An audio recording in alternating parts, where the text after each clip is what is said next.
This is a historic moment. You guys all look wonderful. So how about y'all, and I'm actually recording a video right now, tell us your story about your experience with Sherry and your macular degeneration. Oh, who's going to start? Can I start with Mrs. Edwards because she doesn't want to talk? Okay. You can just agree or disagree. You had pieces of your vision missing. You came to us within a few days of when that happened, and the hole in your vision disappeared. And then you had a hole where you couldn't see part of your lip, and we worked on that for 20 minutes before it disappeared.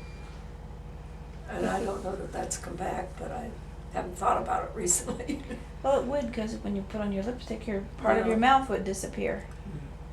Do you want to add anything else to that? No, I don't think so. I'm happy with what you've done. Okay. How long has it been since I've been doing this? I don't know. 4 years? Easily.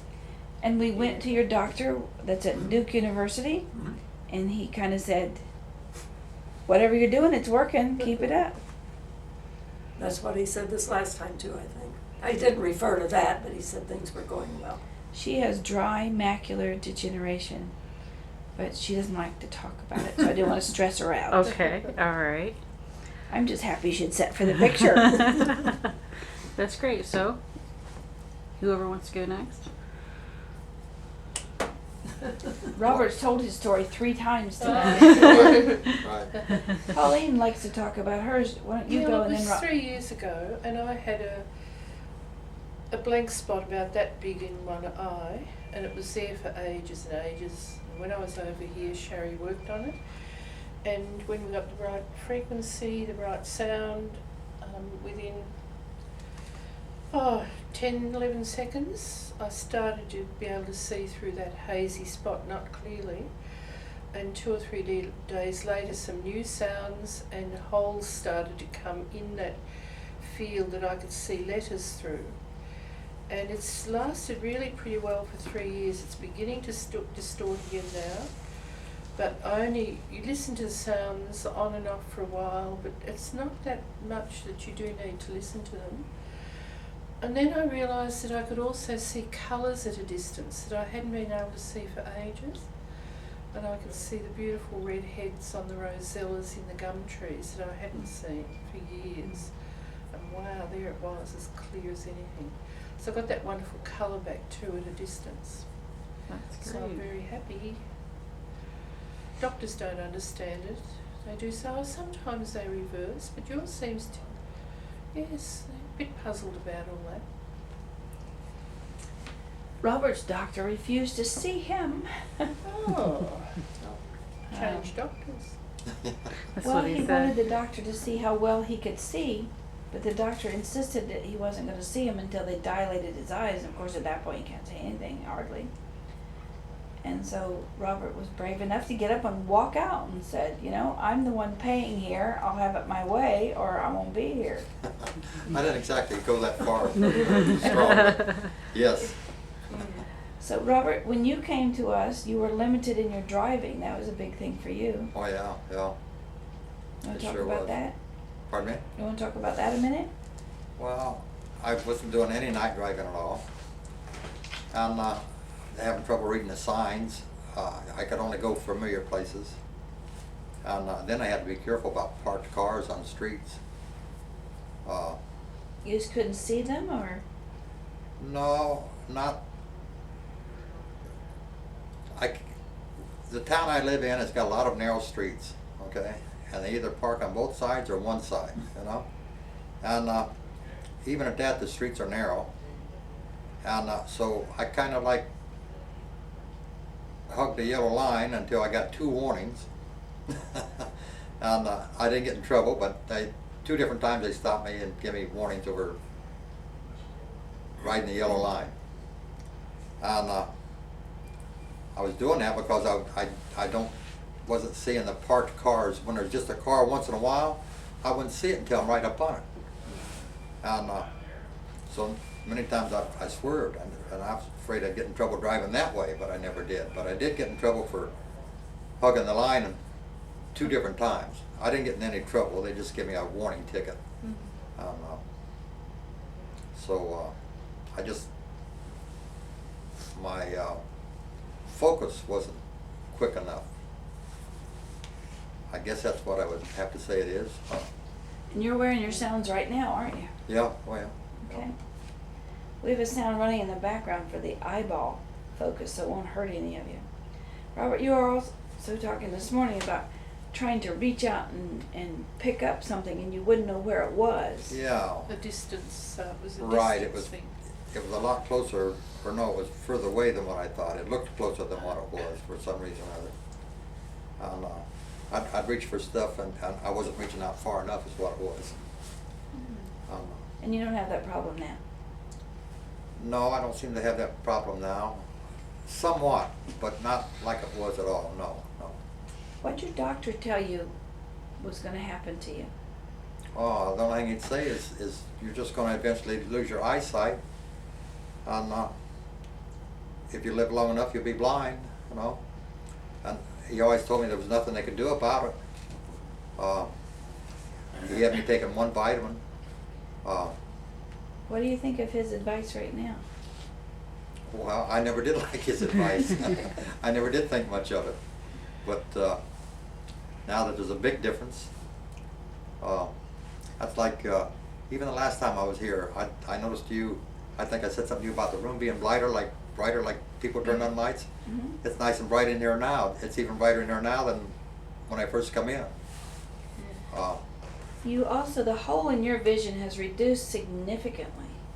It's not all the way gone. You still have a little hazy piece. Right, with the left eye, yeah. But the right eye, I wasn't seeing all that grid either. And the right eye, I see all that grid now. But, Oh, good. yeah. Wonderful. And but with the left eye, it's kind of like faded in some places. I don't see the whole grid real clear with the left eye. I think in Pauline's, she had 17, was it 17 letters you had missing?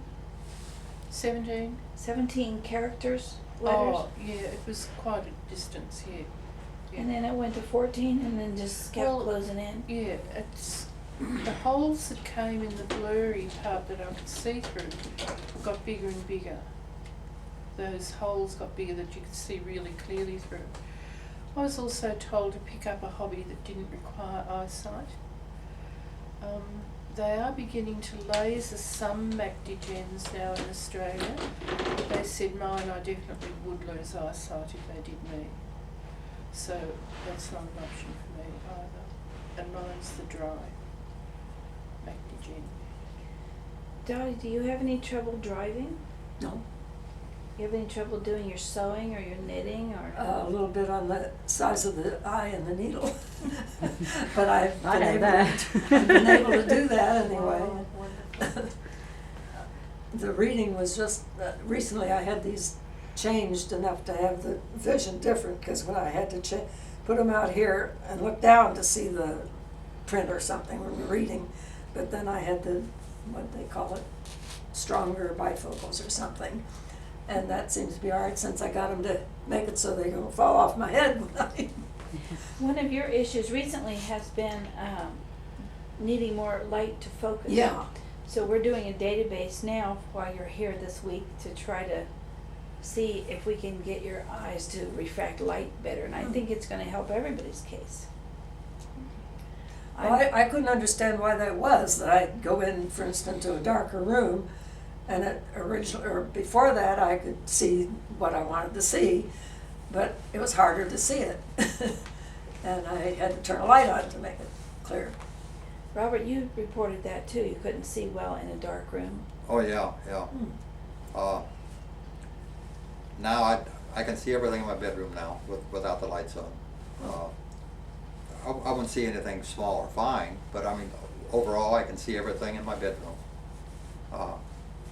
without any problem, where I couldn't before. You know, I have a couple dogs, and they've learned to jump up out and move when they see me coming, because I wouldn't see them down there, see. How's this changed your life? Well, it's given me some freedom, you know, where I can get out at nighttime now, and I can travel on roads that, see, I was only going places that I knew, where I didn't have to read the signs, okay? I still have problems when I'm looking for a sign. Why I don't do that 65 or 75 mile an hour. I'm doing 55. Give me a chance to focus on the signs. I'm talking about the big green road signs. But you couldn't even see those signs before, could Oh, you? no. The only time I could ever read them before is when I'm driving, and as soon as that sign is right here, you know, I see the lettering on it and it's gone. Don't even know what it is, what it said, see? So that's a lot better. That's like right in front of my car, you know, then I can see the lettering, but when you're driving 60 mile an hour, how long, you know? No, Dorothy, part of yours was you're seeing your music at church and bells. Did that help you with that? I haven't really noticed the difference in that because my problem is the last line of a hymn I can see better for the tenor part because it's closer together. When I'm reading the first verse and the tenor part's too far away, I don't always get the note and the word the same place. That was one of your concerns, and I know when we first started with you, then you were able to do the music, but you needed more light to see the music. And then I had trouble with the piano too. I couldn't adjust that exactly right. If I knew it, that was fine. How about yours, Pauline? How has it changed, or I see you working a lot on the computer now that you couldn't do before. Yes, yeah. It was such a strain. It was only in one eye, but it's so nice. I've got 9 grandchildren, and I can remember my mother with some of her great-grandchildren holding them here and looking there so she could try and get an impression of their face. And it's so lovely that I've had all these years with mine, not that they're great-grandchildren, but that I could see those well. And I thought, I want to be able to see their faces, because you just get peripheral vision. So to get an impression, she'd have to look there to see their little face there. And she'd say, oh, she's got big dark eyes. But you couldn't really look. So yours is genetic. Yeah, apparently. Was yours, Robert? Anybody in your family have this? my mother, no. So it was your mother, anybody in your family have it? I don't recall any.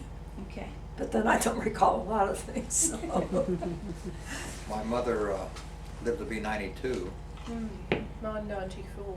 and she was still sewing in her 70s, mid to 78, I think, or something like that, age I'm talking about. And but see, this hit me in my, I think 63, 64, something like that. Dorothy, how old were you when it hit you? About 3 years ago? It was probably 4, I don't know. 4 years? Yeah. I don't remember. How old are you now? 86. So when you were like 82. About, I say Okay. I don't remember the exact time. You've always been in really good health. Thank goodness. Pauline, at what age did it? Well, I know my optometrist told me that I had problems on the macula, but it wasn't affecting my eyesight. But he could see the degeneration happening. There's a little granular sort of come in that spot.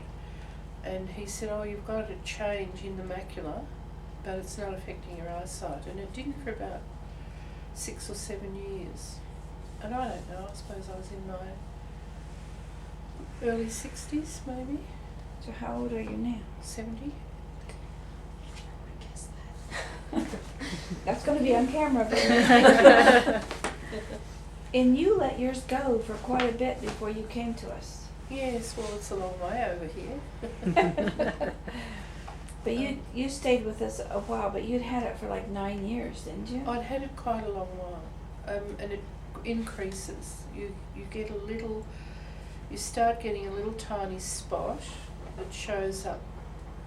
Open your eyes, and there's a spot on the wall, and that grows and grows and gets deeper and deeper. So you can get distortion on the grid, looking at something as distortion, and that took years, I suppose quite a few years for that to grow, and then it became that big blind spot. And Robert, how long had you had yours before you came? Well, I don't know. To affect me, I've had it since, it was affecting me bad enough that I knew it at 64 for sure, age 64, and I'm 70 now. The only way I ever noticed it before, worked in a big plant, and I drove a golf cart in the plant. And many times I'd have to go outside and inside, you know. And what I was noticing was when I'm outside in the right sun or the right snow and drive into a lighted plant with artificial lighting, it took me 5 minutes to be able to focus again. So many times I'd drive on the inside, stop, stand around for a few minutes or get a coffee or anything, you know, before I would try to drive on. And at that time I had an older partner that wasn't fit to drive, okay? And I finally got a younger partner, and I let him drive for the past couple of years that I worked there. Oh yeah, yeah. I just flat out refused to drive. And You've made some smart adaptations. That's good. Anybody else? This, to me, this is an absolute historic occasion to have all three of you here at once. I really appreciate you sitting and talking. Good to be here. It's hard to believe that you can affect somebody's eyesight in a few minutes when modern science supposedly just says, okay, you're going to go blind. Yeah. And I've been doing this. We published our first papers in '84, and every day that I do this, I'm still amazed. It's a wonderful gift, the eyesight. How many of you just imagine that you can see better? well, I know, no imagine to it. Well, somebody suggested that this was the placebo effect, Oh, really? but I've given each of you sounds that made you worse. So I don't think it's really placebo. I don't think you have to really believe or disbelieve. It just happened, and we're not sure. And I mean, it wasn't the first sound you tried, or the second, or the third. You know, it might have been the 10th. So I was sitting there thinking, oh, nothing's happening, oh, nothing's happening, oh, nothing's happening. So I wasn't expecting it, you know, because you think, oh, it's not, nothing's happening. And then suddenly, like, that right sound, 10 seconds, oh my God, there's lines of writing there now. So that's not imaginary. It's hard to believe a little frequency running in your brain can change like that. I think we don't know all the answers. I think the potential of this is just tremendous. And we're just gonna use what you guys have said and put it in an article and show other people what we can do and get it published and help other people. There's 265,000 people diagnosed every year in the U.S. with macular degeneration. Very common, very common. And as the population here is getting older in average, then there's going to be more people. And so we want to have an absolutely perfect database for people to make this really easy. So we're creating a computer program called Focus on the Eyes, so to make this easier so they don't have to guess and take 10 different frequencies to do it. That it can just happen.